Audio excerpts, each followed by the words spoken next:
Okay, I'm not going to try to say very much because my lips are getting dry. Udio.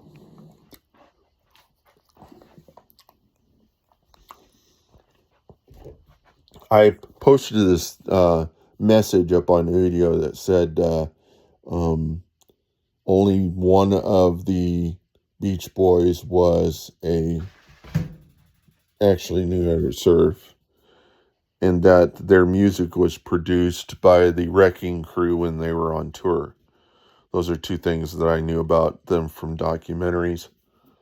And then I said, well, who are the real imposters, And that caused some other people to start piping up and putting messages, including Udio, where they put this reference to a 7-minute video of this guy on YouTube talking about how AI music is not copying, and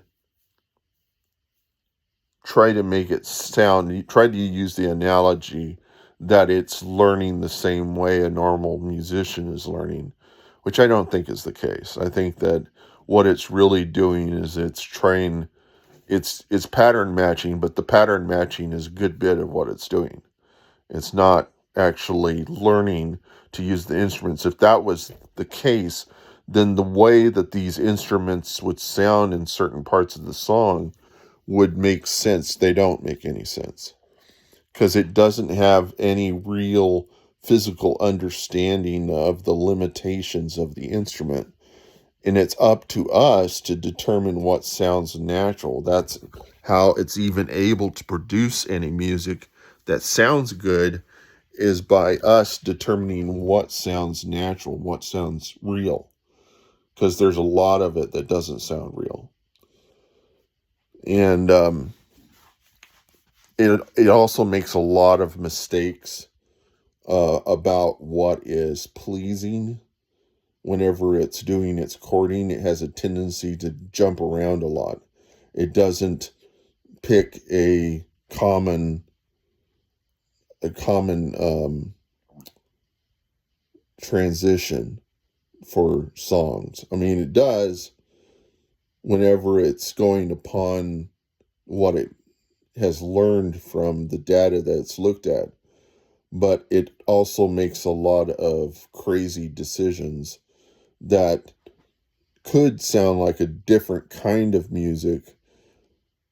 And sometimes I'll take its crazy ideas now and I'll think, okay, this will add tension to the music, which is really good because you can use tension to make one part of the song sound really good by just making you uncomfortable for about a measure or two, or three or four. I actually have my Al Green um, song that I have has about four measures of it just staying in one chord, and I use that to make the organ part on the end sound really nice, because it gives into this Hammond organ that's spread across the stereo range.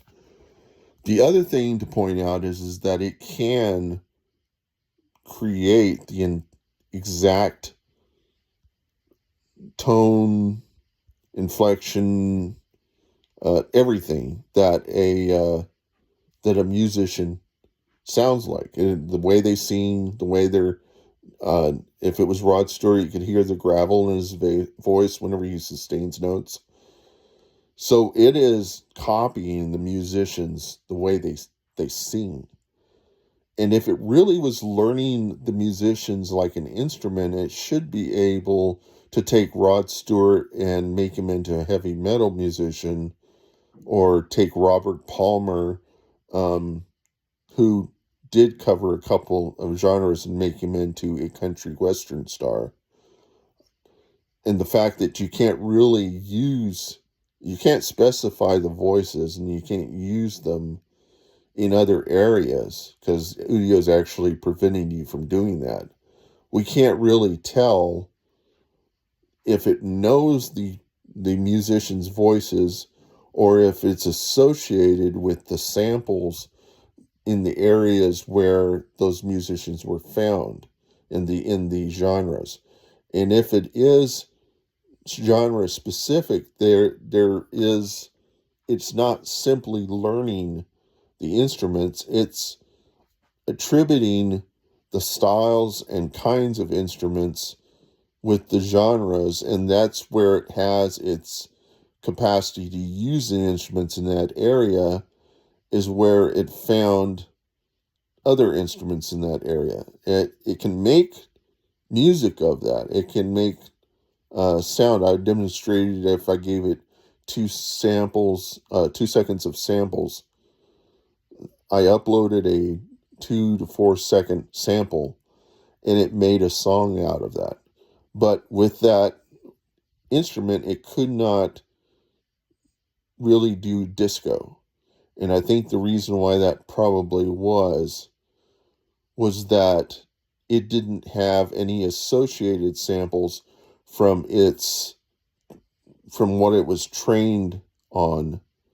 It didn't have any kind of pattern that matched the samples that I gave. Unless it could turn the samples into something else, it couldn't really make a disco song out of it, because I set disco as the genre. All it ended up doing was having somebody singing over what it produced, and what it produced sounded nothing like disco, and the voice was using lyrics that must have come from an LLM, that were disco-like. So that makes me think that their voices are controlled by an LLM, that the voices are possibly separate from the... so they have something that could be the case, that it is learning the music the way they say, but it's also got a part of it that's learning the voices. And if they had control over it, they could eliminate all of the musicians' voices from that side of the system, but they're not doing it. So that says to me the whole thing is one part that they don't have really much control over. And if it really learned like a musician, it would probably be possible to control the instruments within the composition. But I'm thinking it's rendering the whole composition together as a whole from all of the patterns that it's learned, and those patterns are based on samples. So it's really kind of sampling anyhow. It's not really learning the instruments, because it's doing things with the instruments that even the instruments can't do. It's when it does reverb. It can do reverb and echo and all that stuff, but it makes mistakes about where that stuff can be heard. The only reason why we're able to create anything that sounds natural with it is because we're given the choice of which segments to make our songs of. And the segments either come out sounding okay, great, or awful, and either natural or unnatural. And it's up to us to determine what makes it into the song. That makes it seem, when you hear the song, it makes it seem like the AI is doing it, but it's AI plus humans, because the AI doesn't have really doesn't understand reality. It can get as smart as it wants to, but until it actually is in our real space experiencing the things we're experiencing, it isn't even real.